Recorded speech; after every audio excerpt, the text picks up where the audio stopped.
Instituto de Investigaciones en Ciencias de la Educación de la Universidad de Buenos Aires y de la licenciatura en Primeras Infancias de la Universidad Nacional del Litoral. Ha publicado libros y artículos sobre educación infantil y especialmente sobre juego y aprendizaje escolar. Muchísimas gracias a las tres por estar hoy acá conversando con nosotros.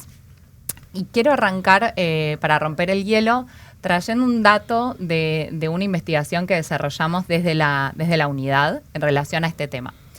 A inicios de la gestión, el año pasado, la ministra, recorriendo escuelas, recorriendo jardines de infantes, nivel inicial, supervisoras, directoras, docentes, le plantearon como desafío una percepción en relación a la pérdida o que cada vez más niños y niñas venían con algunos desafíos en relación al desarrollo del lenguaje en los primeros años de la escolaridad. Estamos hablando de salas de 3, de salas de 4. A partir de esa inquietud, desde la unidad de evaluación del Ministerio, intentamos indagar un poco en causas, tratar de entender esta percepción, cuantificarla, dimensionarla, entender mejor ese fenómeno. Es una investigación que todavía estamos llevando adelante, pero quería hoy compartirles un primer dato para empezar a reflexionar juntas. Hicimos una encuesta censal a las docentes de salas de 3 y de 4 de nivel inicial de sector de gestión estatal. Y este dato que nos llamó la atención, más del 60% de las docentes encuestadas, digo las porque es una altamente feminizada, un rol altamente feminizado, el 60% manifestó que 1 de cada 4 de los chicos y las chicas de sala de 3 y de 4 presentaban desafíos en relación al desarrollo del lenguaje y que era un fenómeno que emergía en los últimos años, que no era algo que se venía percibiendo históricamente, sino que en los últimos años emerge esta preocupación, ahí la ministra la recoge y nosotros buscamos dimensionarla o, como les decía, cuantificarla. Entonces, como para iniciar este intercambio y conocer un poco de sus miradas y de sus recorridos, quería preguntarles a partir de sus experiencias, ¿cuáles son los factores que ustedes, la literatura que conocen y los trabajos que han llevado adelante, identifican que interfieren en el desarrollo del lenguaje, que facilitan o obstaculizan el desarrollo del lenguaje en los primeros años de escolaridad, en los primeros años de vida? ¿Y cuáles para ustedes resultan más relevantes?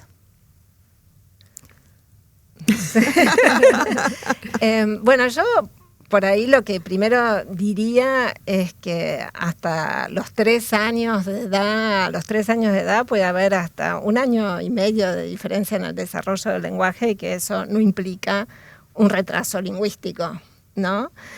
Y después, es cierto que los tiempos de conversación influyen muchísimo en el desarrollo del lenguaje. Si es que no hay algún otro tipo de problema, que la mayor parte de las veces no lo hay, en realidad el desarrollo lingüístico y el desarrollo discursivo en gran medida depende de los contextos de interacción donde adultos, hermanos mayores, la familia más cercana, los entornos de los jardines generan oportunidades para que los chicos escuchen palabras, las pongan en uso en la interacción con otros, otra persona las retome. Es decir, momentos de lo que se llama atención conjunta, es decir, jugando, leyendo un cuento, conversando sobre lo que pasa, sobre las actividades que realizan en las casas y demás. Hay adultos que nombran el mundo, hay adultos que retoman las palabras de los chicos, que los chicos intentan usar las palabras de los adultos y así desarrollan el lenguaje.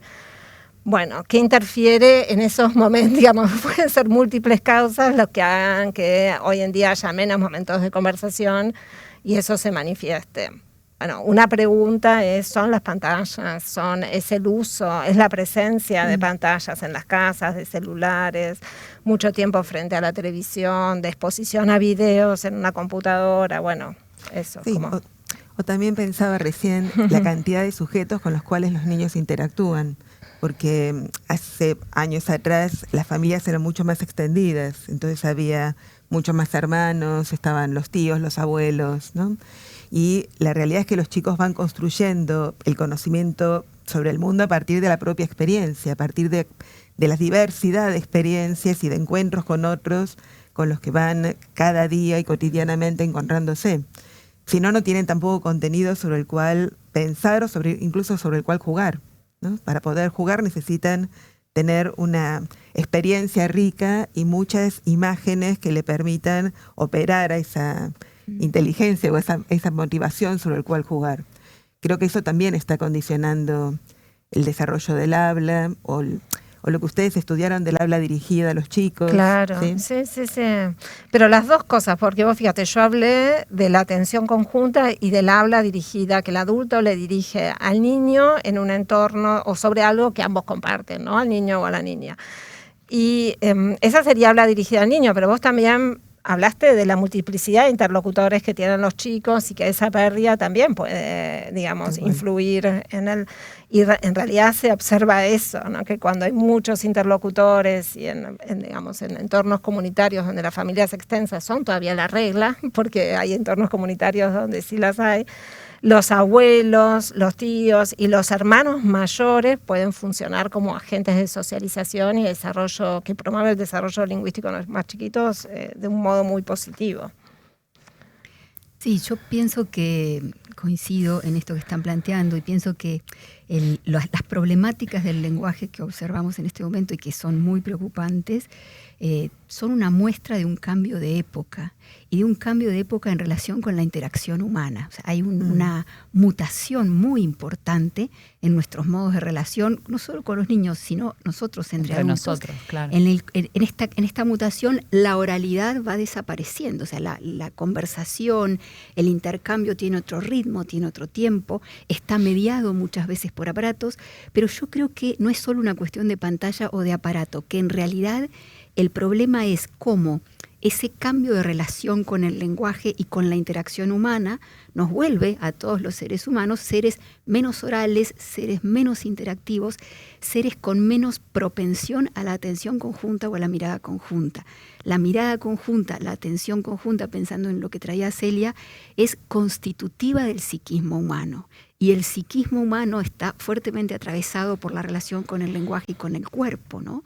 Justamente lenguaje y cuerpo creo que son dos de las experiencias más problemáticas de esta época. Cuerpos que no se tocan, cuerpos que no interactúan y una experiencia de oralidad que va mermando. Y me importa mucho pensarlo no como un problema de las niñas y de los niños únicamente, ni como un problema de la mamá y el papá que no oraliza lo suficiente, que no se sienta a leer, que no se sienta a jugar, sino verlo de verdad como un problema de época, porque nos atraviesa a todos. Incluso para maestros y maestras que están en la tarea muy específica desde el punto de vista educativo de transmitir el lenguaje, generar el lenguaje, fomentar el lenguaje, también las maestras y los maestros de hoy están atravesados por experiencias que no nos facilitan la empatía, que no nos facilitan la intersubjetividad, ¿no? Como esa capacidad de leer la mente del otro, leer la necesidad del otro, entonces generar un intercambio de lenguaje muy pertinente. Yo creo que esa es una carencia fuerte de este tiempo, que tiene que ver con esta mutación humano-tecnológica. Y me resulta útil pensarlo así como un problema de época, porque creo que nos permite ver una responsabilidad colectiva, ¿no? Que a veces cuando estamos mirando desde lo escolar, la responsabilidad es de la mamá y el papá, que tendría que haber hecho lo necesario para que este chico llegara a la sala de 3 con determinado repertorio, y no lo tiene. Entonces, o la responsabilidad es de la escuela, porque la escuela no está haciendo lo que mi hijo necesita para poder hablar lo suficiente. Creo que es súper importante empezar a pensarlo como un problema de época. Creo que eso va a aliviar también las formas de responsabilizarnos y tal vez pueda crear intervenciones nuevas, ¿no? Porque también hay algo de sensación de fracaso, ¿no? Hacemos un montón de cosas, igual los niños hablan poquito, se pelean mucho más a través del cuerpo que del lenguaje, ¿no? Como muchas situaciones que nos preocupan y nos conmueven también, ¿no? En relación con el desarrollo. Me resulta súper interesante lo que decís en términos de llamado a la acción, digamos, cómo cada distintos actores, ministerio, gobierno, escuelas, supervisoras, docentes, también familias, tenemos que pensar y repensar qué estamos haciendo, qué estamos dejando de hacer, que se está viendo esto hoy en las aulas, en nuestros jardines. Y ahí retomo una pregunta que es precisamente va en línea con lo que planteaban, que tiene que ver con el rol del mundo adulto. Y cuando decimos mundo adulto, hablamos de familias y hablamos de escuelas, y cómo ahí se puede tejer una alianza o cómo podemos trabajar juntos para la promoción o para, promover un desarrollo del lenguaje temprano, nutritivo, amplio, diverso, heterogéneo. No sé, ustedes son las especialistas, cuál es la palabra correcta, pero seguramente hay algo de responsabilidad compartida. Comparto con vos la tendencia a mirar del otro lado y a decir esto es porque, y siempre en general la responsabilidad está afuera. Pero ¿cómo podemos pensar desde el mundo adulto en alianzas o en trabajar en conjunto para la promoción del desarrollo del lenguaje? Bueno, yo creo que la articulación entre los contextos de desarrollo de los chicos, y en ese sentido el jardín de infantes y el hogar son como los contextos fundamentales de desarrollo, es absolutamente necesaria, ¿no?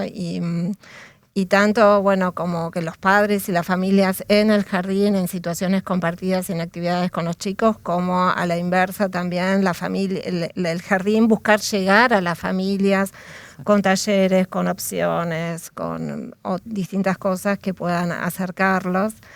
Y el rol de los adultos en concreto, digamos, si hablamos del tema de pantallas, pero también el resto de las actividades que los chicos desarrollan, yo ahí sí creo realmente que la conversación es la matriz donde se desarrolla el lenguaje. Sí, a mí me gusta decir, voy a usar una metáfora un poco muy informal, que es como el útero donde los chicos continúan desarrollándose y despliegan sus habilidades lingüísticas, y eso requiere de los otros. Entonces, ahí para mí el adulto, el hermano mayor, etcétera, tiene como un lugar fundamental en nombrar el mundo para el niño y de escucharlos. Y y en esa interacción y en ese intercambio es como los chicos avanzan, a mi criterio, y lo que muestran las investigaciones en el desarrollo lingüístico. Y las pantallas, digamos, como atravesando esas cuestiones en las casas, ¿no? En realidad, el adulto, digamos, tiene como un rol fundamental, no solamente en digamos, cuidar los contenidos a los que acceden los chicos y las chicas, pero también en participar de esa situación, porque no es lo mismo. Yo creo que el problema de la pantalla, más allá del tiempo y del contenido, un problema muy importante es el niño con la pantalla solo en una actividad pasiva a una actividad compartida, cuando la pantalla es parte de una actividad compartida con otros, o cuando del otro lado de la pantalla, cuando no es, digamos, las situaciones con pantalla pueden ser asincrónicas, donde el chico interactúa con un contenido que puede ser más o menos pasivo, es decir, puede estar mirando un video, puede estar haciendo un juego, un chico de 5 años, o puede ser una videollamada, y en esas videollamadas, que en realidad reemplazan hoy en gran medida a los teléfonos, el adulto, que muchas veces es el abuelo, es el tío, es el hermano que está en otro lugar, etcétera, tienen un rol muy importante y focalizan muchísimo la atención. De eso sí tenemos como datos en nuestra investigación, retoman las palabras de los chicos, expanden lo que los chicos dicen, y los chicos, por ejemplo, narran, argumentan, explican. La pantalla tiene aparte algo que es la multimodalidad. Entonces, no, a diferencia del teléfono, no es solamente oral, sino que hay gestos, hay miradas, y en ese sentido, dependiendo de qué, puede ser o convertirse en una situación que no esté mal para el desarrollo lingüístico, ¿no? No se sabe hoy en día. Sí, igualmente creo que una de las cosas que dijiste es la necesidad del tiempo. Claro, a los chicos les lleva tiempo armar una oración, contar lo que quieren decir, les lleva tiempo encontrar la palabra, o necesitan que el otro le diga cuál es la palabra justa para poder expresarse. Y a veces, al menos dentro de este cambio vocal que decía María Emilia, no nos damos tiempo para escucharlos. Una de las cosas que este año pasaba en uno de los proyectos que llevaba Celia en una de las provincias, un espacio en el jardín es el tiempo del compartir, donde cada uno cuenta qué pasó en el día o qué les pasó el día anterior. Y algo que las maestras y las familias decían era que, claro, siempre cuando estamos en una conversación con varios niños, uno dice, me fui a la casa de mi abuela, el otro día me encontré con mi hermana, yo también fui a la casa de mi abuela, y sobre eso se va tejiendo una conversación. Pero es diferente cuando la maestra muestra interés en que expanda lo que está queriendo decir. Entonces, detenerse en poder preguntarle a uno y qué te significó y por qué era importante lo de la abuela o qué traía la abuela, y que los otros también puedan hacerles preguntas sobre eso que está narrando, cuando se realiza de manera reiterada, genera un cambio importante en el desarrollo del lenguaje. Y a veces el tiempo es lo que no tenemos, porque vivimos como muy ocupados y muy apesadumbrados por las cosas que pasan, porque algo que sí trajeron las pantallas es la ruptura con los tiempos. La inmediatez. La inmediatez. Antes yo salía del trabajo a las 6 de la tarde y nunca más recibía nada, ¿no? Eso ahora, se acabó. Claro, ahora se acabó, uno sigue recibiendo continuamente y pareciera como que tiene que ser disponible siempre. Y en realidad lo que es importante es estar disponible para el otro. Claro. ¿No? Más que para algo que en algún momento pueda llegar a responder. No, puede ser una cosita más. Sí. Y aparte, otro problema que trajeron también las pantallas es el solapamiento, ¿no? Que es que, bueno, uno está haciendo algo y el WhatsApp, por ejemplo. Y uno está conversando con el chico y el WhatsApp. Y uno, ¿no? Y eso tampoco, obviamente, que es bueno. Digamos, eso atenta por eso es como el tiempo de calidad y esta conversación. Totalmente, sí. Pero ahí yo quería retomar algo que es, por un lado, la importancia, o sea, las pantallas llegaron para quedarse, algo que hablábamos un poco fuera de cámara, y de hecho en nuestra anterior edición de Educación en Perspectiva conversamos sobre el uso de pantallas más en la adolescencia, pero por un lado, la importancia de regular el uso también, volviendo al rol adulto, en los propios adultos, porque hay algo que también se nos va de las manos, y un niño o niña que vea a su mamá, a su papá, a su adulto responsable, mismo una docente, haciendo uso del celular permanentemente, bueno, hay algo que efectivamente nos sobrepasa a todos y que tenemos que trabajar más a nivel social. Y también otra cosa que quiero retomar sobre las pantallas que me parece interesante resaltar es, bueno, entendemos que hay un desafío en los tiempos de uso, hay un desafío en los contenidos a los que acceden, pero no todo uso de pantalla es negativo, no siempre la pantalla reduce el lenguaje o dificulta el desarrollo del lenguaje. Hay un tema de qué, cuándo, cómo, con quiénes, como señalaba Celia recién, que me parece interesante destacarlo, ¿no? Porque las pantallas forman parte de nuestra vida cotidiana y hay que también saber usarlas a nuestro favor, digamos. Tal cual. Yo tal vez iría un poco más atrás, porque damos por supuesto que si yo como adulto no voy a usar la pantalla, voy a saber qué hacer con un bebé o voy a saber qué hacer con un hijo de 1 año y medio, de 2 años o de 3 años. Y yo, trabajando mucho con muchas familias, desde hace muchos años, familias de bebés, de niños y niñas muy pequeños, yo lo que observo es que hay mamás y papás súper amorosos, que tienen muchísimo interés en sus hijos, pero que no saben qué hacer con su hijo cuando no hay pantalla. Digo con su hijo bebé. Por ejemplo, estar en una situación en procesos de adaptación, que son tiempos muy compartidos con las familias, entonces está la maestra con la mamá con su bebita en la colchoneta, están jugando, la bebé empieza a balbucear, la maestra la sigue, la maestra empieza a hablar en un lenguaje juguetón y chiquitito, y la mamá le dice, yo no sé de dónde te salen las palabras, yo no puedo hablar así. Lo que está diciendo es, yo no sé cómo se juega con el lenguaje. Y es una mamá responsable, amorosa, comprometida con su hija, ¿no? Esto se repite una y otra vez, ¿no? Por eso hablo de la condición de época. Entonces, a mí me hace un poco de ruido cuando desde el punto de vista educativo nos ponemos tan duros con lo que la mamá o el papá debería hacer. Porque en realidad estamos dando, por supuesto, un sujeto que sabe jugar, un sujeto que sabe jugar con el lenguaje, un sujeto que está dispuesto a lo abierto de lo imaginario y creativo, y estamos modificándonos. Los adultos somos otro tipo de personas en este momento, ¿no? Entonces, a mí me parece que ahí es clave pensar la relación entre el lenguaje, el vínculo afectivo y el juego, y cómo desde la escuela, desde las políticas públicas, sería algo así como cómo pensar una pedagogía contemporánea, ¿no? Si yo pienso una pedagogía contemporánea, tengo que alojar en esa pedagogía este tipo de problemas. Bueno, las mamás y los papás no saben cómo jugar con su bebé. Y no es un déficit, no es una falta de responsabilidad, es una condición de esta época. Entonces, ¿qué hacemos en el jardín con sus bebés, con los niños de 4 y 5?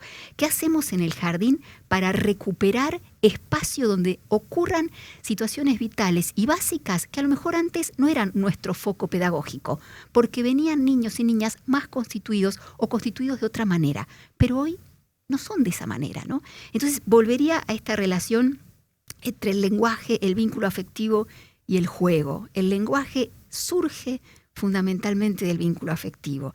Podríamos pensar también que un bebé que está en gestación, desde el 4º o 5º mes de gestación, cuando se desarrolla el sentido del oído, ya está incorporando formas del lenguaje, la música del lenguaje, la prosodia de la lengua materna. Es decir, nace con una buena cantidad de información sobre el lenguaje, no nace a la nada, ¿no? Pero si cuando nace no encuentra otro que haga de espejo, que repita, que balbucee, que haga crecer ese acervo, y esa capacidad se va limitando, esa capacidad se va adormeciendo. Y ahí está la función de la mamá y el papá, de la abuela, pero también está nuestra función como maestras, como maestros, como instancia de política pública para pensar qué hago para fortalecer ese primer tiempo, que no es un tiempo de desidia materna y paterna, es un tiempo muy difícil y somos humanos con otras condiciones, ¿no? Entonces, ya cierro ahí, pero no quiero extenderme demasiado. Relacionaría eso con el juego y con la lectura, porque esas formas del lenguaje que uno tiene con un bebé son fundamentalmente formas de juego. Y entonces ya uno perdió el hilo de si porque le dije una palabrita, si porque repitió un balbuceo, si porque agité la mano y se entusiasmó, entonces empecé a inventar una canción de manos. Entonces el cuerpo es el lenguaje, pero es la situación de juego. Y ese juego yo creo que también está en peligro de extinción. Y pienso en la investigación que vos mencionabas, Samantha, que hicimos varios grupos focales, algunos con maestras y otros con directoras, y algo que trabajamos mucho en algún grupo focal fue cuál es el lugar del juego. Aparecía mucho la cuestión de no hay tiempo para jugar. O sea, cuando yo preguntaba cuántas situaciones de juego dramático espontáneo ocurren en la semana, por ejemplo, cuando digo juego dramático espontáneo, me refiero a que los niños y las niñas inventan el guión. No es el escenario lúdico donde yo preparé una situación que tiene que ver con determinado contenido que me interesa poner en juego, ¿no? Sino materiales dispersos, distintas cosas, y ellos inventan el guión y juegan. Fue muy significativo porque la mayoría balbuceaba que muy poquito. Y una maestra que está trabajando como celadora en un grupo de 5 años, fija, porque hay varios niños que necesitan más acompañamiento, dice que entró a ese grupo en agosto y desde agosto a noviembre, que hace 2 semanas hicimos el grupo focal, nunca vio una situación de juego dramático espontáneo. Quiere decir que pasaron 5 meses sin que nosotros como jardín generáramos situaciones de juego dramático espontáneo. Y yo creo que eso nos hace pregunta a nosotros como institución educativa, ¿sí? ¿Cómo es una pedagogía contemporánea? No es necesario jugar con otro libremente, no se activan muchísimas cuestiones del intercambio, de imaginar con otro, de buscar las palabras para poder componer con otro la situación imaginaria, que solo se activan en esa espontaneidad del juego que se va inventando en el camino. Entonces ahí yo creo que tenemos que abrir el panorama de qué es el lenguaje, cómo se producen las situaciones de intercambio de lenguaje, en estos contextos, en estas realidades. En el contexto escolar, claro, ¿no? A mi juego me llamaron. Porque, Hablando de juego. Hablando del juego, porque es cierto esto que trae María Emilia, pero no solamente en los más chiquitos y con el juego dramático espontáneo, con el juego más simbólico espontáneo. En las investigaciones nuestras, una de las cosas que hemos observado es que el juego dramático casi ha desaparecido, ya sea con tema cotidiano o temas más alejados de lo real o a nivel espontáneo con el tipo de objetos que les ponemos cercanos o con los cuales los acercamos. Y es un problema porque el juego dramático es el que está más asociado al discurso narrativo y al discurso argumentativo. Entonces, si los chicos no tienen posibilidad de, en situación de juego, donde no hay peligro, donde no tengo problema de fracasar, donde la misma acción mímica ya le da al otro a entender lo que estoy tratando de decir, pero no tienen espacio para poder jugar a esto y no les brindamos el espacio, el tiempo, los materiales, los objetos, para que en espacios protegidos como es el escolar puedan aparecer con otros que son pares, que en general en las familias no están, estos modos de interacción diversos probablemente sea un problema. Y además, perdón, y traigo otra cosa más, en los sectores más populares, cuando uno mira, es una investigación de Josefina Rubes ya vieja, pero cuando uno miraba qué tipos de juego aparecían en los hogares de los niños y de las niñas, el que menos aparecía era el juego dramático, porque no tienen tanta cantidad de juguetes o tanta variedad de objetos sobre los cuales producir una escena o sobre la cual poder hacer volar una historia o construir una con su imaginación. Sí aparecían juegos tradicionales o juegos de mesa, porque son mucho más fáciles de poder organizar, pero no los dramáticos. Bueno, nosotras tenemos un libro, no, ninguna polémica. Nosotras tenemos un libro que es Juego y Juego Dramático. Y Desarrollo del Lenguaje. Un libro juntas tenemos. ¿Cómo es? ¿Juego dramático? Juego y... Dramático y Desarrollo del Lenguaje. Sí, ya no me acuerdo. Sí. Juego, porque es del 2017, sí, más o menos. Juego Dramático y Desarrollo del Lenguaje en la Infancia. Un libro que escribimos juntas. Y bueno, donde analizamos todas estas situaciones, el potencial que tienen precisamente las situaciones lúdicas para el desarrollo del lenguaje, no solamente en el narrativo, sino, bueno, digamos, la interacción entre pares y el discutir sobre, por ejemplo, quién va a ser el perro o quién va a asignar roles. Asignar roles. Y la discusión da lugar a que los chicos desarrollen el discurso argumentativo, la fundamentación, y ustedes piensan que la argumentación es como el género discursivo más elaborado, ¿no? Pues el género, bueno, que digamos, proporcionar fundamentos, razones, etcétera, ¿no? Y los chicos ya lo pueden desarrollar muy tempranamente, en el jardín maternal también, cuando tienen posibilidades para jugar. Eso nada más. Y el vocabulario y demás, ¿no? La posibilidad de compartir con otros la situación sobre algo que los motiva. O dar la instrucción sobre cómo se juega un juego. Claro, todo. O sea, poder sostener digamos, pautas ordenadas para poder explicarle al otro cómo se lleva adelante un juego, también está traccionando lo que es el lenguaje. Claro. Es como... Sí. Solo quisiera decir esto, cuando hablábamos, cuando una de las maestras del grupo focal trae esto, no es que las maestras decían, es que a mí no me importa nada el juego dramático. No, Lo que las maestras decían es, no tenemos tiempo. Claro. Es tanta la cantidad de situaciones que hay que resolver por el diseño curricular, por la organización escolar, que entonces nos queda fuera el tiempo del juego, ese juego espontáneo y liberado. O sea, no es que disfrutaban de que no lo hubiera. Tal vez no hay tanta conciencia en lo cotidiano de la importancia que eso tiene, y la conversación, el pensar juntos, la observación conjunta hace que empecemos a poner en foco otra vez estas cuestiones. ¿Para qué necesitamos tiempo en el jardín? ¿No? Vuelvo a esta idea de una pedagogía contemporánea. ¿Para qué necesitamos tiempo si los niños y las niñas y las familias no tienen cómo generar la interacción por sí mismos? Bueno, ¿cómo nosotros generamos la condición para que eso exista? Y en ese sentido, creo que tenemos que darle muchísima importancia a lo que tenemos sobre la mesa, que son los libros, ¿no? Cuando yo pensaba en esta cuestión del lenguaje como vínculo afectivo y como juego, o sea, en mi experiencia de trabajo de muchos, muchos años, también uno de los primeros objetos de juego son los libros. Y a veces esto es muy extraño cuando hablamos de jardín maternal o de un centro infantil donde recibimos niños y niñas desde los 45 días.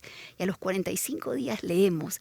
Y el libro es portador de historias, es portador de imágenes, es portador de narrativas, de palabras, de sonoridad, pero también es portador de una mirada conjunta. O sea, la mamá, el papá, que no sabe a qué jugar con su hijito, cómo establecer una comunicación, cuando tiene un libro por delante, tiene de qué hablar, porque el libro te da prestado un texto, te da prestado unas imágenes, digamos, sobre las que podés conversar. Entonces, en este momento histórico, el libro no solo es un objeto cultural en el sentido tradicional, no solo es un objeto, si es un libro literario, poético, alfabetizador, sino que también es un instrumento de vínculo afectivo.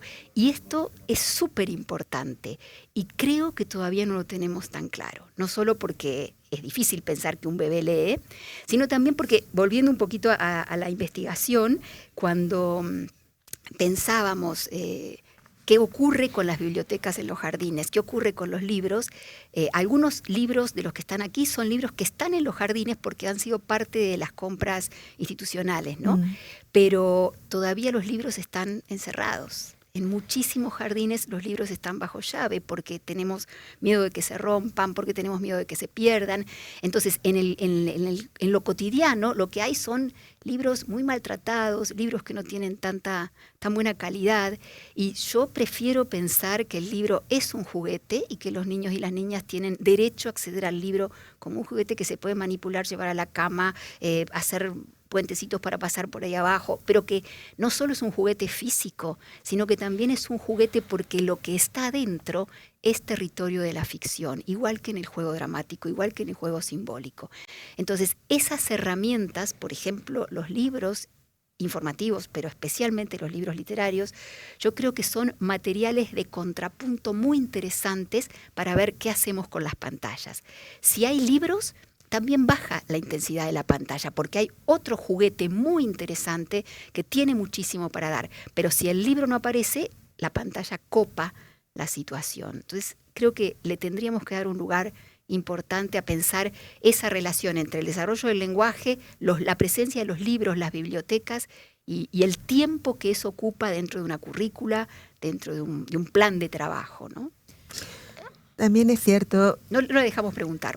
Pobre, no, pero cualquiera agregar algo. Vos dijiste que podíamos conversar. Por favor, Vos dijiste que hizo tal... Sí, no, pero pensaba esto, en orden al juego, para que los niños puedan jugar y puedan empezar a inventar cosas y esas cosas los lleven a inventar nuevas y sobre eso a generar mundos que no existen, ¿no? Y a crear cosas, necesitan tener contenido.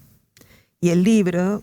y los relatos, sí, y las salidas, y las visitas a los museos, y el ir a la plaza, y el escuchar a la mamá, incluso ver una película en la tele, les da contenido para poder jugar.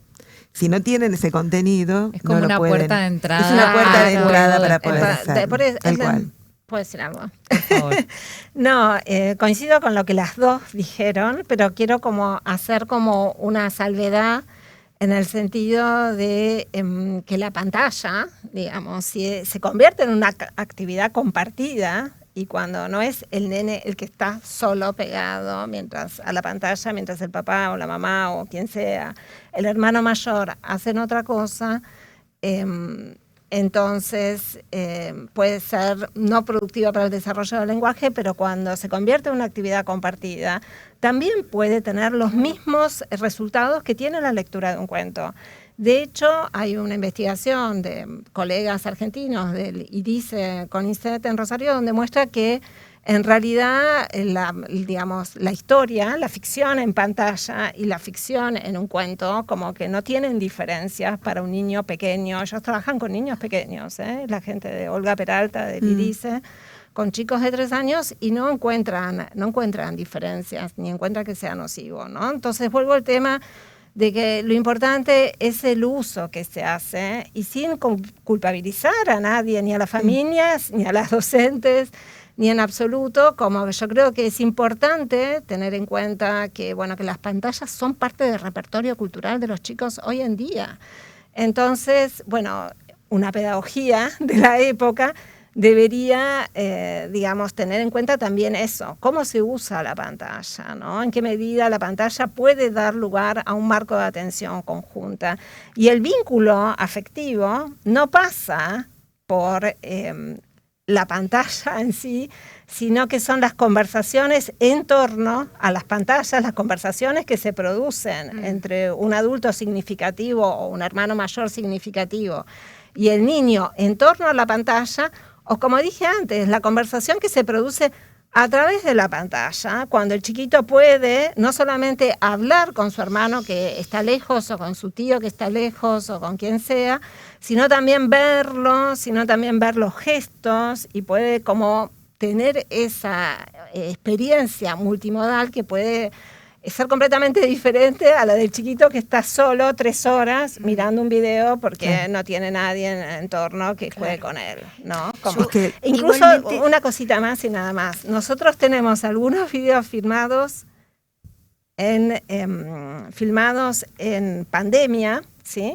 De chiquitos, pares, que jugaban a través de la pantalla, con sus autitos y con situaciones estaba totalmente autoiniciadas. Uno en el celular hablando y el otro contándole lo que estaba haciendo y diciéndole cómo hiciste también. El celular acompañando la situación para que los chiquitos se pudieran estar en contacto. Digamos, como obviamente que todos preferimos que estén los nenes juntos jugando, pero también permite eso. Facilitó. Sí. Creo que hay diferencia entre hablar de bebés, niños muy pequeños y niños de 3, 4 y 5 años. 3 años. Para los bebés, o sea, el conocimiento del mundo y la integración psíquica depende muchísimo de la corporalidad, o sea, de todo lo que ocurre a nivel sensorial y en la interrelación con los otros. Entonces, en ese sentido, a mí me parece que para los bebés no es lo mismo un libro de papel que algo que ocurre en la pantalla. A nivel de ficción, hay ficción en los dos lugares, pero lo que ocurre en la apropiación, en la posibilidad, la cantidad de operaciones que un niño puede hacer, creo que no es igual. Y sí creo que en las pantallas también ocurren cosas maravillosas, que hay que seleccionar mucho. O sea, en este momento estamos en un momento bien álgido con los videojuegos, por ejemplo, que es otra forma de narrativa digital, y si se prohíbe o no se prohíbe. Más allá de la prohibición o no, yo creo que ahí hay un fondo muy importante en la selección, así como seleccionamos buenos libros, bueno, cómo seleccionamos buenos videojuegos, y eso implica una interacción profunda entre el adulto y el niño o la niña, ¿no? Y de hecho un amigo, Lucas Ramada, planteaba esto hace un tiempo, muy poco tiempo atrás, acerca de una gran perturbación en muchas familias prohibiendo determinados videojuegos, y cuando él pregunta a esos adultos, ¿cuántos de ustedes han jugado ese videojuego o saben de qué se trata? Ningún adulto, padre y madre, que prohibía ese videojuego sabía de qué se trataba, ¿no? Entonces ahí está el problema de base, que es la escasa interacción humana. Yo creo que hay algo interesante en correr la discusión de pantalla sí o pantalla no para poder horadar estas capas de significado. La tecnología no se va a ir, somos mutantes humanotecnológicos. El tema es pensar qué hacer con eso, pero no de manera tan simple. Por ejemplo, hay una intervención muy fuerte de los pediatras en este momento diciendo hasta los 2 años no, hasta el año no, hasta los 3 años no, fuera pantalla. Yo no voy a discutir eso, pero sí diría, no alcanza con esa prohibición, porque el problema está en que ¿qué otra cosa hago con el niño? Porque yo ya soy un ser transformado, yo ya soy humano tecnológico y no tengo suficientes recursos para eso, ¿no? Entonces, está bien dejar la pantalla para más adelante, pero ¿qué hacemos a cambio los profesionales de la primera infancia, el pediatra, el psicólogo, la maestra, la directora de un jardín, la política pública de nivel inicial? ¿Qué hacemos a cambio para que como adultos tengamos recursos de interacción y también capacidad de observación para entender lo que está pasando en esa relación, ¿no? Bueno, eso es un problema que saltó fuertemente a la vista durante la pandemia, porque a diferencia de otros niveles de escolaridad, el nivel inicial necesitaba sí o sí la mediación de la familia. Y cuando llegaban las situaciones a las familias no sabían cómo llevarlas adelante, por diferentes motivos, o porque no podían comprender la consigna, o porque no sabían leer. Hubo situaciones claras en donde o no tenían conexión. O no tenían conexión, o tenían niños de primaria y de secundaria con un único móvil, y entonces el de jardín quedaba como en segundo plano. Pero el lugar de la familia al interior de la escuela me parece que sí es un tema que hoy por hoy hay que replanteárselo. Sí. Porque en general siempre se la ha visto como la que traía a los chicos y participaba, entre comillas, de manera simbólica. O sea, hacía lo que le pedíamos que hiciéramos, pero no hubo como una conciencia de, por ejemplo, enseñarles a una familia que no tiene acceso a los libros, porque son hermosos, pero son muy caros, cómo se lee un cuento a un niño. O sea, qué significa sentarse con el niño y leer conjuntamente el cuento, o cómo hacer con un vocabulario que es complejo para acercárselo. O sea, ese tipo de trabajo que no lo habíamos hecho, porque al menos yo me acuerdo, mi abuela me contaba cuentos de memoria y le dábamos 3, 4 palabras y nos inventaba un cuento.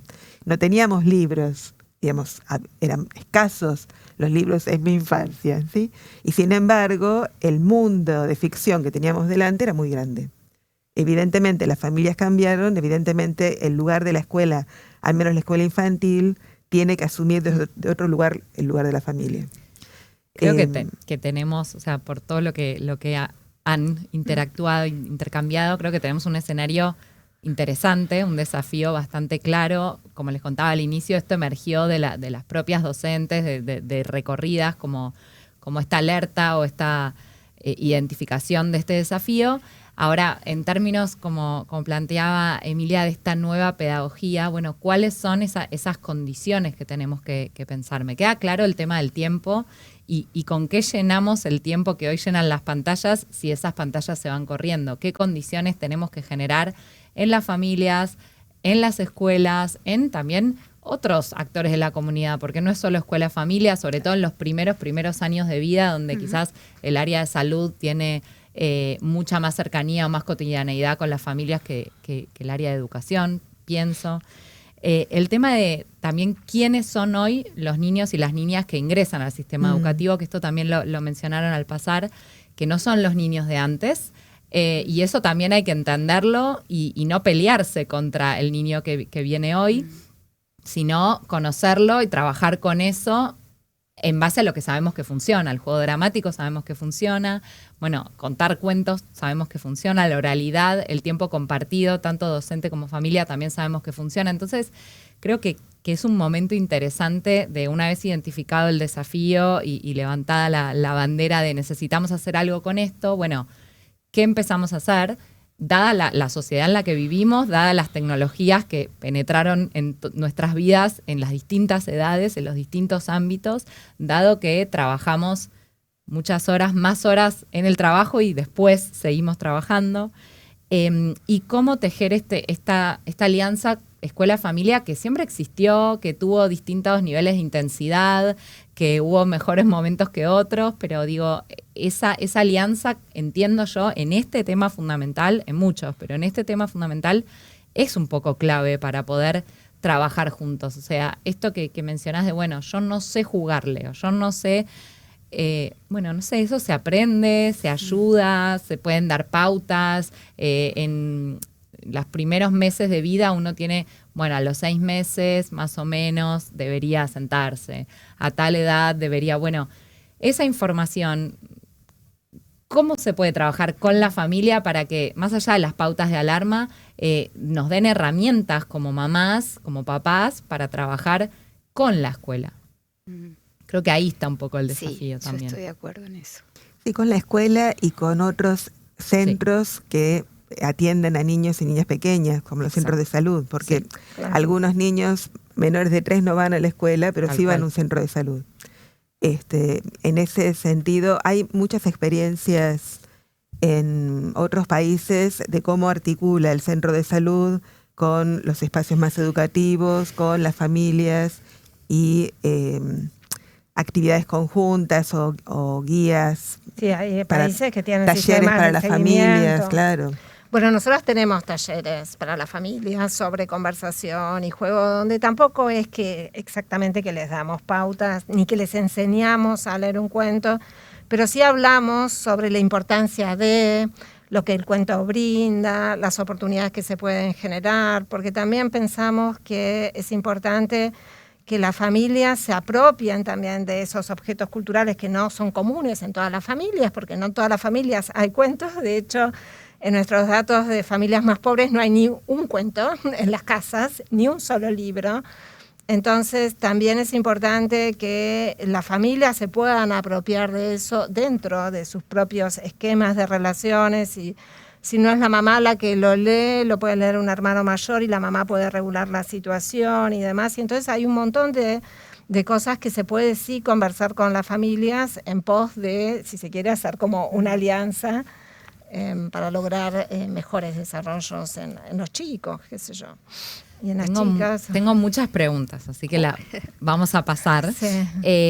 Y te quería preguntar, Celia, puntualmente algo que mencionaron ambas, que tiene que ver con la diversidad de contextos. Vivimos en un país muy heterogéneo y en una ciudad muy, muy desigual también. Entonces la pregunta es, bueno, ¿cómo se refleja esa heterogeneidad en el desarrollo del lenguaje en distintos contextos? Me refiero a un ámbito rural, un ámbito urbano, pero también según nivel socioeconómico de las familias, bagaje cultural, tenencia de libros, digamos, ¿cómo impacta esa heterogeneidad en la adquisición del lenguaje en los primeros años de vida? ¿Y qué nos podés contar vos de tu investigación? Que sé que has hecho mucha investigación en otros ámbitos de la Argentina.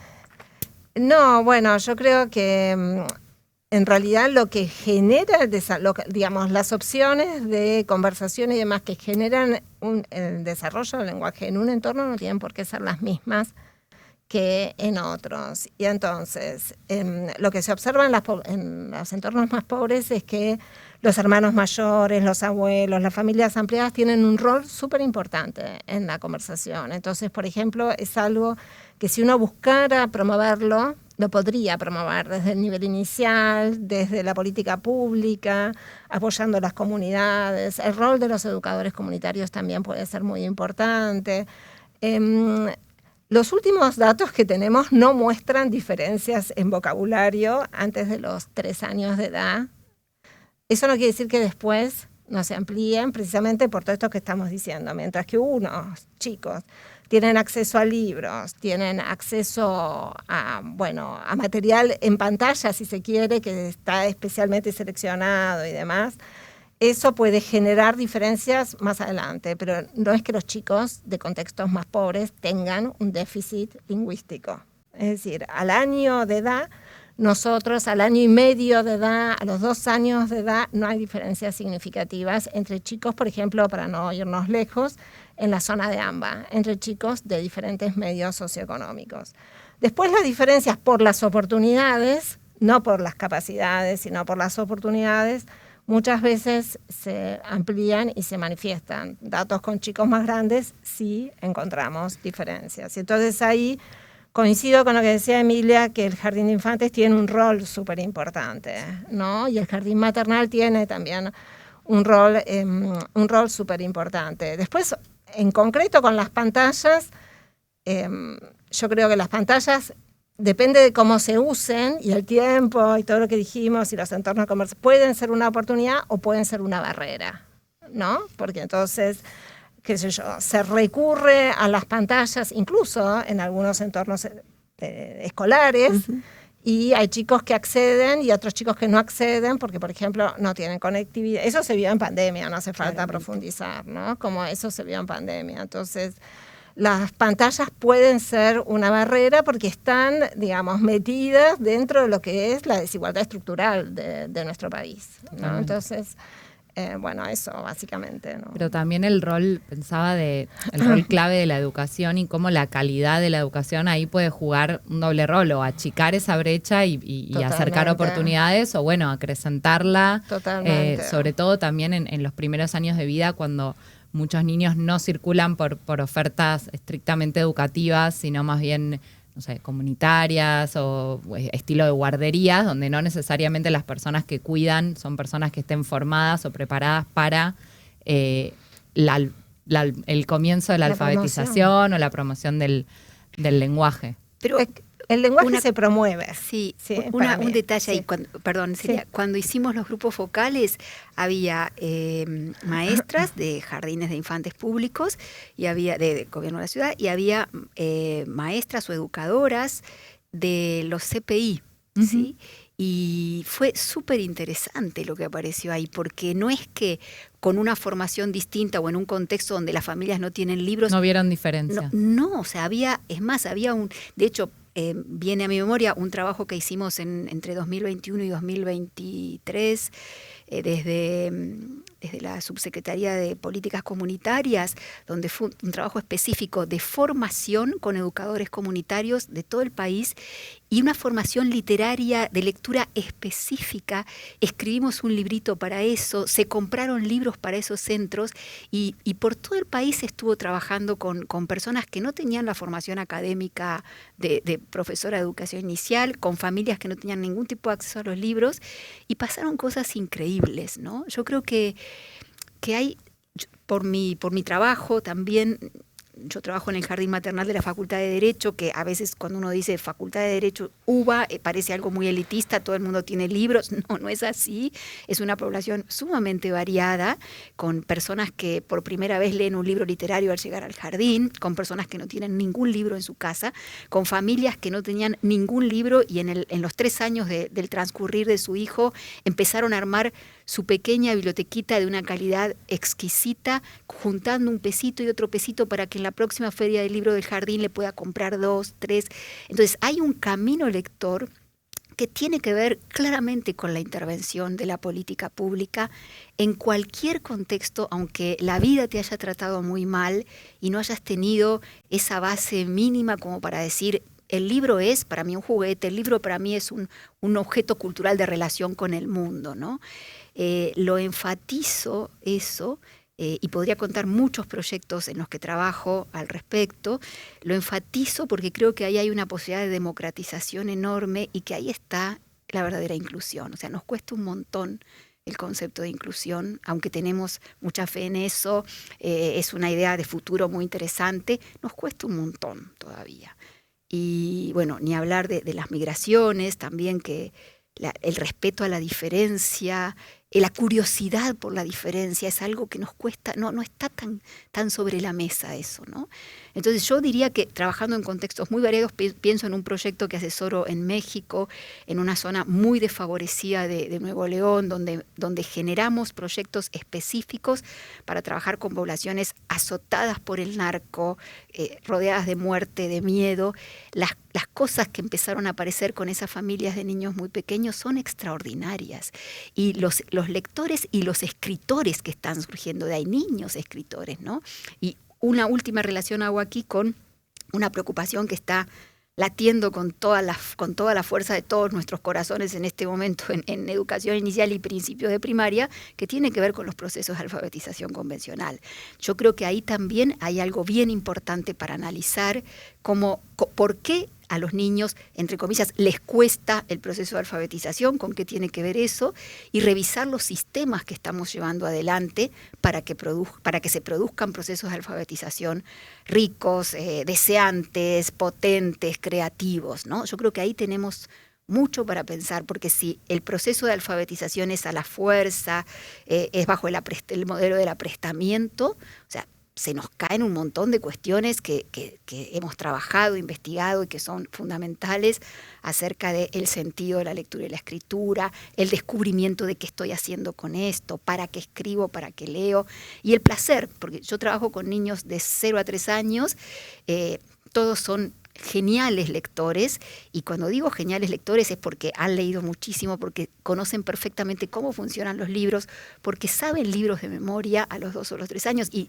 saber un relato de memoria, primero es marca de una experiencia muy intensa con el libro, pero también quiere decir la incorporación de narrativas interiores. Esas narrativas interiores son fundamentales para los procesos de alfabetización. Y también tenemos niños y niñas que a los 3 años, sin ningún entrenamiento específico planificado de por medio, leen y escriben convencionalmente, como nosotros. Y alguien quiere que la maestra le lea y la maestra está ocupada, y va y le pide a Máximo, le pide a Lola, que ellos solitos se dieron cuenta que leen convencionalmente y se sientan y les leen en voz alta, ¿no? Y cuando yo hago el seguimiento de nuestros niños y niñas a los 4 o 5 años en los nuevos jardines, que muchos van a jardines del gobierno de la ciudad, jardines públicos, lo que observo es que la mayoría se alfabetiza convencionalmente entre los 4 y los 5 años sin cuadernillo, por el propio interés y por el proceso, muchas veces para nosotros invisible, que es de construcción que hay en sus cabecitas, y que es invisible porque no estamos lo suficientemente atentos a descubrir en qué están ellos, ¿no?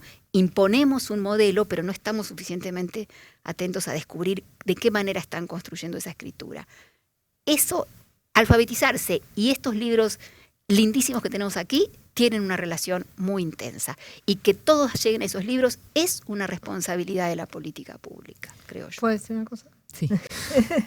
Yo creo, a ver, coincido con vos que, perdón, no, yo coincido con vos en que el libro es muy importante, sí, y que es responsabilidad de la política pública que los libros lleguen a todos los chicos, y coincido que un nene en el jardín con un cuadernillo haciendo cosas solito, no, es como la pantalla, el nene solito para mí, más o menos, digamos, como que no le veo tanta la diferencia, solo que está haciendo algo con él, pero digamos, en ese sentido coincido, pero no creo que el libro solo el nene aprenda a leer y escribir. Y como lo tengo que decir, es la interacción, es el adulto en una situación de enseñanza explícita o no explícita, es una situación informal donde hay una interacción y ahí le transmite, media, etcétera, los conocimientos y las habilidades que se requieren para leer.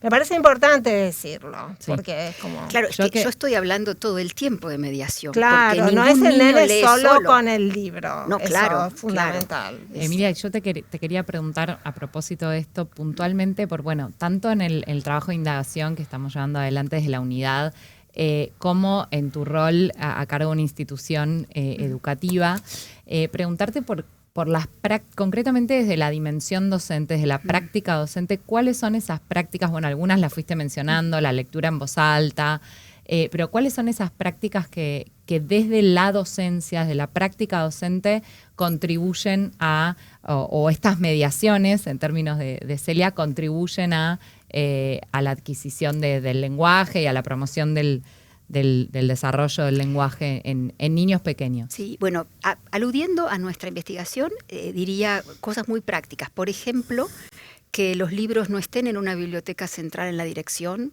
ni bajo llave, ni aunque no estén bajo llave, pero que no estén ahí, que los libros estén en las salas, que haya muchos buenos libros en la sala, que esos libros roten, pero que si hay libros preferidos se queden ahí todo el tiempo que hace falta, ¿no? Que leer libros sea una propuesta a la que los chicos pueden acceder solitos. O sea, estamos jugando a muchas cosas y además siempre está ahí la biblioteca a la altura de ellos, me puedo servir un libro en cualquier momento. Diría, no puedo pensar la lectura de los niños pequeños sin mediación.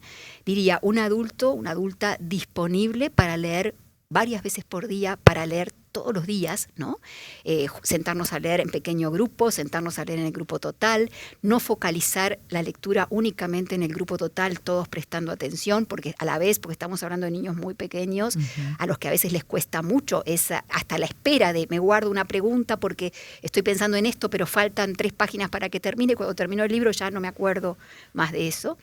Y también algo que me había notado acá y que retomaría ahora, que tiene que ver con, otra cosa, compartir con las familias, ¿no? Es bastante claro que en casi todos los jardines los chicos se llevan libros en préstamo. Por ahí está el viernes de la bolsita viajera, o se llevan libros en préstamo. Pero si nosotros tomamos en cuenta que no todas las familias son lectoras, que algunas mamás y papás no tuvieron ningún libro en su vida, ¿no hará falta una mediación previa con los adultos para que luego ese libro tenga un mediador acorde a la expectativa que hemos construido? Entonces ahí yo diría un trabajo más profundo de mediación con los adultos de la familia para que en su casa luego acontezca algo de eso. Y esta última cosa que me había notado aquí es pensar en la formación literaria de las y los docentes, ¿no? Yo creo que esto es un tema que tenemos pendiente. En general, no necesariamente somos lectores de literatura. En la formación docente hay muy poquito espacio para la literatura. Un gran porcentaje de los libros que nosotros leemos con chicos chiquitos en edad de jardín es literatura. Entonces, si uno no ha gozado de la literatura, si no hemos pensado, reflexionado, estudiado cómo funciona ese aparato artístico que es el libro literario, es difícil luego convertirse en un mediador suficientemente literario, ¿no? Una mediación de un libro literario necesita determinadas estrategias que son específicas de cómo se genera una experiencia artística. Y yo a veces en lo que voy observando es que eso es muy difícil para las maestras y los maestros, pero fundamentalmente porque no tenemos la experiencia literaria como algo propio. Entonces yo pensaría mucho en eso, en cómo favorecer en los espacios de formación espacios literarios que no tienen que ver solo con los buenos libros para niños, sino para adultos. Cuando yo pienso en el Jardín de Derecho, yo coordino un seminario anual de formación e investigación desde febrero a diciembre de cada año, y para ese seminario que se va armando cada año desde distintas temáticas de acuerdo a lo que vamos evaluando como necesidad, construyo un corpus bibliográfico, y ese corpus bibliográfico tiene material teórico, tiene material de investigación, pero siempre tiene literatura, siempre. Y no literatura para niños, literatura para adultos, ¿no? Por ejemplo, hace 2 o 3 años atrás, que el seminario estuvo dedicado a pensar la función materna, porque observábamos, por un lado, como mucha carga en las mamás, en la figura femenina, con la función materna y todo lo que se estaba poniendo en juego ahí, las tensiones y demás. Entonces, el seminario estuvo todo el año dedicado a la función materna. La mitad de la bibliografía fueron novelas sobre mujeres o escritas por mujeres en las que aparecía lo materno de una manera relevante. ¿Cómo cuál? Me interesa. Bueno, de Yasmina Barrera leímos Línea Negra, que te lo recomiendo muchísimo, es una escritora mexicana. Leímos de Rachel Cusk varios libros. Que es una autora que también... Un trabajo para toda la vida, por ejemplo. Ese fue un libro clave. Bueno, leímos poesía, leímos mucha literatura de mujeres y sobre mujeres. Y fue interesantísimo, y para muchas maestras es la primera vez que leo una novela completa. Y lo decían con profunda emoción, y yo celebraba muchísimo que nosotros como institución pudiéramos generar voy a volver a la metáfora del útero que traía Celia, ese útero de significados poéticos, ¿no? Que no está en la vida de todas las personas, o que estuvo y a lo mejor se perdió en el camino, y que cuando somos docentes de niñas y niños pequeños, yo creo que tenemos que tener muy entrenada la función poética. Entonces ahí no es bibliografía para niños, literaria, es bibliografía para adultos. No, claro. Bueno, leímos muchísimas otras obras, pero otros años puede ser otro el tema. No sé, pienso el año pasado, por ejemplo, leímos un libro de César González, fundamental, que es El niño resentido, y a partir del niño resentido, que es una novela que recomiendo un montón, empezamos a pensar también cuestiones de la función materna, cómo aparece ahí la mamá del niño resentido, cómo se hace para ser una madre suficientemente buena en un tiempo suficientemente malo, ¿no? Bueno, eso, la formación literaria de las maestras y los maestros creo que es importantísima, y siempre que trabajo desde esa perspectiva en contextos muy diversos aparece un gran placer y también una idea de comunidad. O sea, leer ficción con otros genera una comunidad muy interesante. Yo una cosa que quiero destacar, me voy un poco de tema, pero no importa, porque antes señalamos el tema del tiempo, Y lo que traía María Emilia supone también una gestión del espacio.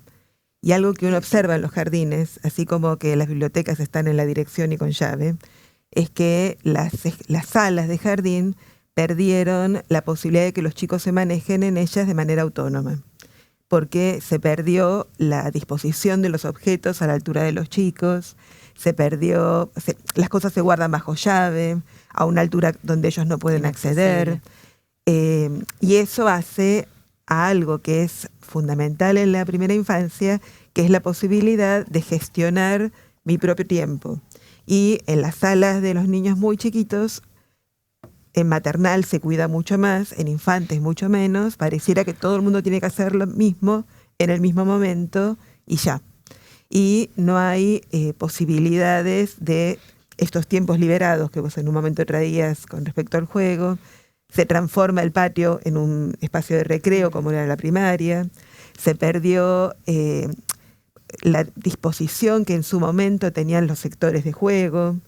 Está la propuesta de la multipropuesta o la multitarea, pero no aparece. Es como si el docente tuviese que estar siempre en una mirada como más radial con respecto a cada uno y se pierde la posibilidad más comunitaria. Creo que sin esas cuestiones que son más de base, tampoco se va a lograr que los chicos sean autónomos en la elección de un cuento, que puedan solicitar o que puedan avanzar en otras cosas. Creo que ahí hay como una conjunción de tareas, porque vos traías como una respuesta de las maestras, es que no tenemos tiempo porque la currícula no nos lo permite. Y es cierto, o sea, si uno mira los diseños curriculares en AMBA y en la mayoría de nuestras provincias, a diferencia de otros países, en otros países un diseño curricular son 60 páginas como mucho para todo el ciclo de maternal e infantes. Y acá nosotros tenemos currículum con desarrollo curricular de 500 páginas. Es imposible. Acá les quiero contar que estamos reformulando el diseño curricular. Está a punto de salir del horno de 45 días a 3 años, así que van a tener más cortito y más concreto. Pero, Igual, perdón. Sí, el lenguaje. Sí. Tengo muchas preguntas, saludos y felicitaciones del chat, pero quiero aprovechar que estamos con Patricia porque hay una pregunta específica para vos del público, de Marcela, que pregunta por consejos concretos para las familias para generar más instancias de juego dramático y espontáneo en el marco de los hogares. ¿Qué consejos les darías? En el marco de los hogares, los juegos más fáciles para todos tienen que ver con las funciones del hogar. Cocinar, lavar, barrer, acunar, ¿no? En la medida en que los objetos de vida cotidiana están accesibles a los chicos, las ollas, las cucharas, los cucharones, ¿no? Claro. Las sabanitas, las palanganas, los muñecos. El juego surge espontáneamente porque los chicos buscan en el juego dramático ir comprendiendo el mundo. Y entonces la diversidad de acciones que ellos ven hacer a sus familias son las que ellos van a poder jugar.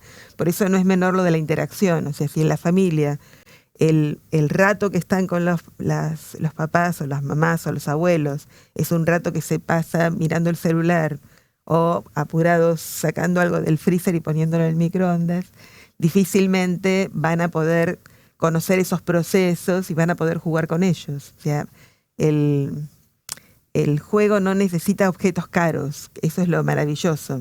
Una botella vacía con algunas cositas adentro, bien cerrada, para un bebé es un maravilloso sonajero, ¿sí? O un rodador para poder ir gateando detrás de él. No hay como mucha cosa para hacer más que estar. O sea, los chicos necesitan que el adulto esté disponible corporalmente, esté disponible en la escucha, esté disponible en el relato, esté disponible para animarlo a contar juntos algo, ¿sí? No hay mucha ciencia, claro. No, es el estar. Digamos, estar con el otro y hacer que el otro participe de las cosas que yo hago. Uh-huh. Porque al participar en lo que yo hago va, digamos, construyendo el mundo. O sea, no hay otro modo de construir el mundo. Incluso podemos mirar juntos algo e ir comentándolo. O sea, no no es un problema de grandes sabidurías, entre comillas. Sí, es más complejo cuando los juegos tienen que ver con, qué sé yo, un juego arreglado, o los juegos de palmas que hacíamos de chicos, que por ahí se perdieron en los relatos que iban pasando de familias. Pero así como los adultos tienen poca lectura, los adultos juegan poco ellos. Claro, sí, Entonces, sí. al no tener ellos experiencia de juego, claro, no saben cómo seguir un diálogo con un niño pequeño que está inventándonos otro mundo y que sabe que, o sea, no es que está loco, ¿sí? No. O sea, sabe que está inventando otra cosa y espera que yo reaccione de la misma manera. ¿Querés probar esto? ¿No? Si yo le digo sí, o ay, dame, lo miro. O sea, es la disponibilidad del otro para estar y seguir, ¿no? Clarísimo. Tengo otra pregunta. Gabriel nos pregunta si el desafío es pensar una pedagogía contemporánea, como veníamos hablando antes, ¿qué lineamientos tendría que incorporar el cuerpo y la palabra? ¿Y en qué medida las propuestas lúdicas pueden tener un papel significativo en la construcción de esta pedagogía o nueva pedagogía? Sí, yo no lo digo con ánimo de seguir inventando pedagogías, ¿no? Sino No, pensando, está claro. focalizando en esto como, bueno, pensar una pedagogía situada, ¿no? O sea, En este contexto. hay algo de este contexto que, Agamben decía esto, que no hay nada más complejo que ver las sombras del propio tiempo en el que uno está metido, ¿no? Entonces nos cuesta un montón, porque el mundo está cambiando a una gran velocidad y nosotros estamos metidos en el cambio. Es muy difícil de ver eso, ¿no? Pero cuando pienso una pedagogía contemporánea, pienso es una pedagogía que esté pensando todo el tiempo lo que funciona y lo que fracasa, pero en función de qué propuse, por qué otro camino puedo explorar. Creo que tiene que ser una pedagogía muy exploratoria. Pero volviendo a lo que decía Gabriel, yo creo que ahí están los dos ejes, la relación con el corporal y la relación lingüística, y el instrumento que reúne eso es el juego, ¿no? Que es algo también en peligro de extinción, porque claro que hay juego, los videojuegos son juegos, hay muchas formas de juego, no nos da aquí, pero retomaría algo que planteó hace mucho tiempo Cristina Corea cuando empezábamos a ver los videojuegos y ella hacía una diferencia entre juegos asociativos y juegos conectivos, o sea, meternos en la dinámica de analizar qué subjetividad produce cada tipo de juego es algo también muy, muy apasionante y muy necesario, pero volviendo un poco a lo que decía Gabriel, yo pensaría, y retomando algo que decía recién Patricia en relación a qué juego en la casa, pensaría esto, situaciones que nos lleven a la relación corporal y a la relación lingüística. El piso, estamos hablando de niños muy pequeños, es su majestad el piso, que las cosas, que estemos en el piso, que estemos en el suelo, que estemos en una paridad de alturas, pero también en todo lo que el cuerpo despliega cuando está en el piso, ¿no? Y pensaría en esto, esa cuestión con los objetos, retomando lo que decía Patricia, que también los niños ya están matrizándose en una cultura muy consumista, que los juguetes son puro objeto de consumo, y cuando digo eso, quiero decir, bueno, tienen autitos de Cars y ya son muy chiquitos y saben discriminar cuál es el de primera marca y cuál es la imitación, y no quieren la imitación. Yo tengo que hacer un esfuerzo para darme cuenta cuál es la imitación y cuál es la primera marca, ¿no? Eso ahí se genera un obstáculo, porque iban a hacer un juego hermoso, pero no pueden compartir el juego porque uno tiene el verdadero y el otro tiene la imitación, y no el que tiene el verdadero no lo puede prestar, y el que tiene la imitación no puede soportar que exista el verdadero y no tenerlo. Entonces, la riquísima situación de juego que iba a ocurrir ahí se desvanece porque la lógica del consumo en niños de 2 o 3 años ya está instalada y obtura. Entonces yo volvería a esta idea de objetos simples, objetos que no tienen representación, cajas de huevos, cajas, telas, papeles, y que con esas cosas empecemos a jugar y a ver qué pasa. Y también trasladaría eso a la escuela. Sí, otro problema en orden a esto del juego y la corporalidad es la alta restricción que tienen los chicos para juegos que producen vértigo. Uno ve a los nenes chiquitos caminar por una línea sin caerse, ¿no? Y haciendo el equilibrio, o queriendo saltar de un escalón, 2 escalones, 3 escalones, o probándose corporalmente en los juegos, y uno llega a las plazas y se encuentra con plazas blandas, que están buenísimas las plazas blandas porque no nos vamos a lastimar, entre comillas, pero que son plazas pensadas más para familias que estén lejos de los chicos, y ellos actúen, a familias que estén cerca, al pie del tobogán, viendo cómo se van a deslizar, acercándose. O sea, toboganes altos que había antes, ya no hay. Y ahí perdemos lo que es poder darnos cuenta qué cosas puedo, qué cosas no, qué cosas son situaciones de peligro y entonces las tengo que evitar. O sea, el juego de vértigo es un tipo de juego, y es importante porque es el que nos enseña y nos permite darnos cuenta de la capacidad corporal. Conocer los límites. Conocer los propios límites. Ahora, obviamente, necesito un adulto al lado. Claro. O sea, necesito un adulto al lado que esté tomándome de la mano cuando estoy caminando por la cornisa. Pero a los chicos les encanta caminar por las cornisas. Les encanta saltar desde alto, les encanta subirse, ¿no?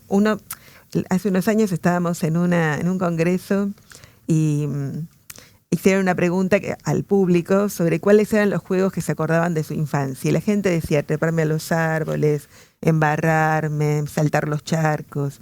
Bueno, ese tipo de juegos están como en desaparición, en vías de extinción. Por ahí por un hipercuidado, ¿no? Yo creo que depende de los contextos socioculturales, eso. Eso es cierto. Eso me parece que está muy ligado a la ciudad. Sí, muy ligado a la ciudad, esto que vos planteás.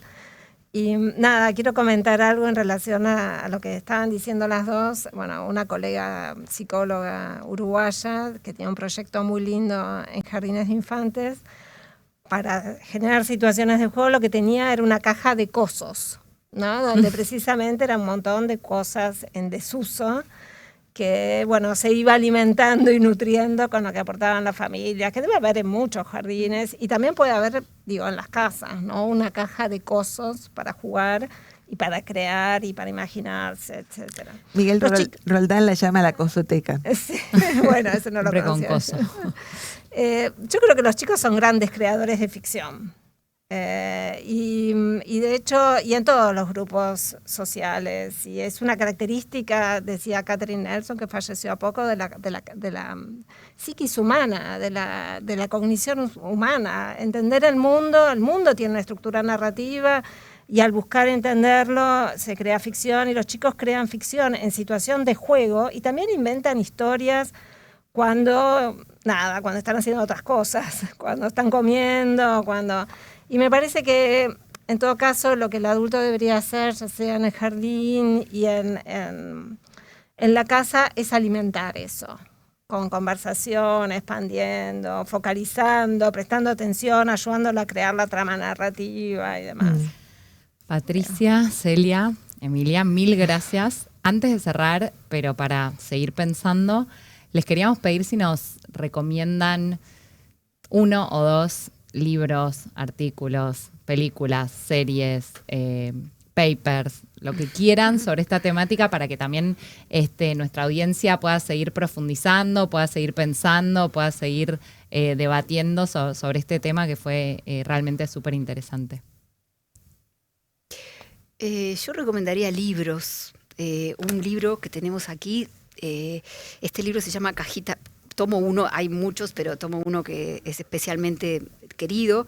Cajita de Fósforos es una antología de poemas sin rima que hizo Adolfo Córdoba, un poeta mexicano, pero Cajita de Fósforos tiene ese nombre en homenaje a María Elena Walsh y a su poema de la cajita, y son muy hermosos. Y tal vez ¿puedo leer Cajita de Fósforos? Puede leer. Es el poema de María Elena Walsh en una cajita de fósforos. Y tal vez lo recomiendo, lo leo y lo recomiendo porque creo que no tenemos tiempo para irnos por ahí, pero el lugar de la poesía, el lugar del poema también es un lugar central en la experiencia de humanización cuando hablamos de primera infancia, ¿no? En una cajita de fósforos. En una cajita de fósforos se pueden guardar muchas cosas. Un rayo de sol, por ejemplo. Pero hay que encerrarlo muy rápido, si no se lo come la sombra. Un poco de copo de nieve, quizá una moneda de luna, botones del traje del viento y muchísimo más. Les voy a contar un secreto. En una cajita de fósforos yo tengo guardada una lágrima y nadie, por suerte, la ve. Es claro que ya no me sirve, es cierto que está muy gastada, lo sé, pero ¿qué voy a hacer? Tirarla me da mucha lástima. Tal vez las personas mayores no entiendan jamás de tesoros. Basura, dirán, cachivaches. No sé por qué juntan todo esto. No importa, que ustedes y yo igual seguiremos guardando palitos, pelusas, botones, tachuelas, virutas de lápiz, carozos, tapitas, papeles, piolín, carreteles, trapitos, hilachas, cascotes y bichos. En una cajita de fósforos se pueden guardar muchas cosas. Las cosas no tienen mamá. Hermoso. Hermoso. Muy linda. Hermoso. Yo, dos cosas se me ocurren. Una, el año pasado con OMEP Argentina, que es la Organización Mundial de Educación Preescolar, hicimos un podcast que está disponible en Spotify, que se llama Por y para las infancias, creo. Voces de y de las infancias. Y tomamos cada uno de los capítulos, son 10 podcasts, un tema diferente. Y tratamos de cruzar voces de familias, voces de niños, voces de especialistas y voces de maestros. Entonces me parece que para tomar diferentes temas, hay uno de juego, hay 2 de cuentos y poesías y de literatura y alfabetización, hay sobre el cuerpo. Sobre la alfabetización había uno. Sí, hay sobre lo que significa abrir el mundo a los niños pequeños. Ese es uno. Y otro, me acordé, por ahí lo vas a decir vos, pero lo digo yo, sí. En UNICEF están los cuentos de Oscarcito. Ah, bueno. Y los cuentos de Oscarcito tienen en las primeras páginas una serie de sugerencias para las familias. Y está bueno porque habla de la importancia del libro, la importancia del cuento, de cómo leerlo. De cuentos. No, yo iba a hablar de... ¿Puedo sugerir? Por supuesto. ¿Querés sugerir sí, otro? No, ya está, con eso me quedo. No, yo quiero sugerir una app que hicimos, que es de acceso libre. Voy a volver a las pantallas, perdón. Es una aplicación que es para los chicos, que es para que usen en situaciones compartidas, con las familias, con las comunidades, que le hicimos durante la pandemia, porque inicialmente le empezamos a mandar a las familias con las que veníamos trabajando y a las comunidades, que los chicos estaban sin ir al jardín de infantes por completo. Les empezamos a mandar actividades y cuentos que ya teníamos, etcétera, y las familias no lo podían descargar porque no tenían conectividad. Entonces logramos hacer esa aplicación que tiene un recorrido que está en español primera lengua, un recorrido que está en español segunda lengua, pensando en los chicos de familias indígenas y de migrantes en Buenos Aires también, y un recorrido en lengua toba, que está hecho todo en colaboración con docentes, con familias y con miembros de comunidades. Se llama Uonacuentos, H-U-O, apóstrofe O, na separado y cuentos separado, ¿no? Que quiere decir, tenemos cuentos, y que también habla de la diversidad lingüística de nuestro país, donde las distintas lenguas conviven y se usan en distintas comunidades. Y después voy a recomendar también un paper que está preliminar, pero que está circulando mucho en redes, que lo hicimos con mi grupo, que se llama Conversaciones en pantalla y más allá, que precisamente busca como decir, las pantallas, cuáles son los contextos interactivos en los que se usan y tratar de entender por lo menos esto que hoy en día es parte del repertorio cultural de las infancias en realidad. Así que eso. Bueno, muchísimas gracias de nuevo por las recomendaciones, por participar, por todo lo que nos han compartido hoy. Y nosotros el año próximo vamos a seguir con nuevas ediciones de Educación en Perspectiva en alianza con UNICEF Argentina. Muchas gracias. Gracias. Muchas gracias. Gracias por participar. Bueno. Por la invitación.